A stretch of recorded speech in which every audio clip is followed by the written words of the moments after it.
buscando el bloqueo, lo encuentra ahí de Djordjevic y luego a la esquina para Juan y Marcos, línea de fondo, tratando de doblar, que bien lo ha hecho el corte por el medio, canastón.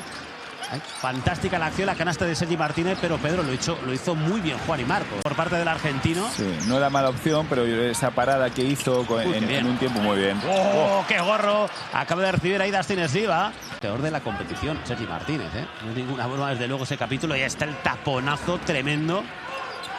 Como mete la mano derecha para intentar recortar estos 5 puntos que tiene de déficit en el partido. Kenny Cherry otra vez para 3. ¡Oh, bueno! Esta también vale.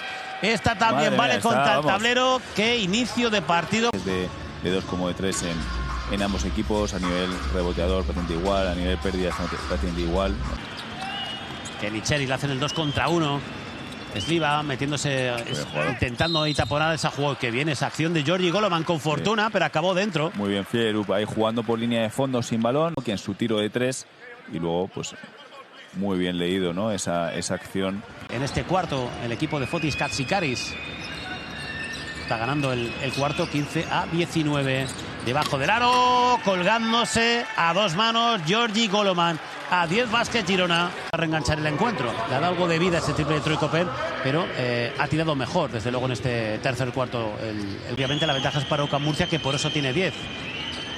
Jugando el balón Ike Iroebu con esas 4 faltas, el lanzamiento. ¡Qué canastón! Iba a decir forzado, le da igual, tiene calidad para anotar esta. Tiempo muerto, ¿no? Molesto, ¿no? Por las últimas acciones, esa pérdida de balón. Punto de perder esa pelota.